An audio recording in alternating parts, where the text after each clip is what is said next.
अराजकता का माहौल, जिस प्रकार को न्याय को दबाने के लिए और सत्य को दबाने के लिए, कुचलने के लिए राहुल गांधी जी जो न्याय यात्रा कर रहे हैं, पदयात्रा न्याय यात्रा जो है, हमारी पदयात्रा के माध्यम से जो संदेश दे रहे हैं, अहिंसा सत्याग्रह के नाम से किसी ने नहीं की है।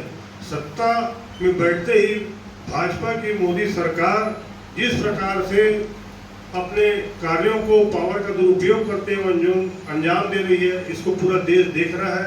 बहुत से लोग जाएंगे, बहुत सारे संख्या में सभी जगह से लोग जाएंगे। ये हमारे लिए खुशी की बात है।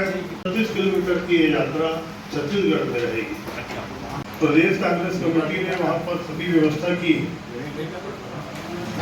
सभा के संबंध में प्रदेश कांग्रेस कमेटी जो निर्णय होगी उनके द्वारा प्रोग्राम चालू किया गया। जोड़ो न्याय यात्रा जो कि हमारे आदरणीय राहुल गांधी जी देश के लोकतंत्र को बचाने के लिए, आम आदमियों को उनका हक दिलाने के लिए अहिंसा के रास्ते पर, महात्मा गांधी जी के सिद्धांतों पर चलते हुए, और कांग्रेस हमेशा अहिंसा का रास्ता अपनाती आई है, उन सिद्धांतों पर चलते हुए कर रहे हैं। आज ज़रूरत है देश को बेरोजगारी से मुक्ति दिलाने की। आज युवाओं को रोज़गार चाहिए। आज यहाँ के लोग देश को जो कर्जे में लगातार बढ़े जा रहा है, देश निजी कंपनियों में बेचा जा रहा है, यहाँ जिस प्रकार से महंगाई बढ़ रही है, आम आदमियों का जीवन यापन मुश्किल हो चुका है, इन सब चीज़ों से हमको निजात दिलाना है। जिस प्रकार के यहाँ पर सांप्रदायिक बातों को फैलाकर गलत तरीके से यहाँ पर जिस प्रकार से केंद्र की मोदी सरकार अपने पावर का दुरुपयोग करते हुए जो घटनाक्रम कर रही है, आप देख रहे हैं कि पूरे देश में हमें कोई भी ऐसे वो बात नहीं करते भाजपा के लोग कि कहीं उन्होंने बेरोज़गारी के लिए काम किया हो, कहीं उन्होंने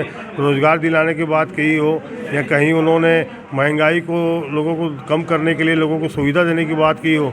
सिर्फ उनका टारगेट जो है आपस में लड़ाई झगड़ा कराकर और निजी कंपनियों को देश बेचना, जिस रास्ते पर चल रही है आज, उसके लिए हमारे आदरणीय राहुल गांधी जी ने इस बात को पहल की है।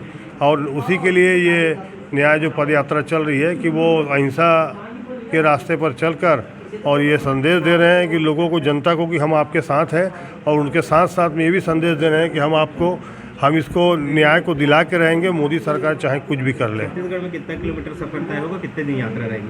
छत्तीसगढ़ में यह यात्रा 8 फरवरी को प्रवेश कर रही है और 8 से 10 फरवरी यहाँ पर छत्तीसगढ़ में यात्रा विश्राम करेगी। उसके बाद 11 तारीख से यात्रा शुरू होगी। रायगढ़, कोरबा, शक्ति ऐसे होते हुए ये अंबिकापुर, उधर से उत्तर प्रदेश की ओर वो यात्रा जाएगी। और साथ ही यह यात्रा 536 किलोमीटर की यात्रा जो है छत्तीसगढ़ में हमारे आदरणीय राहुल गांधी जी करेंगे।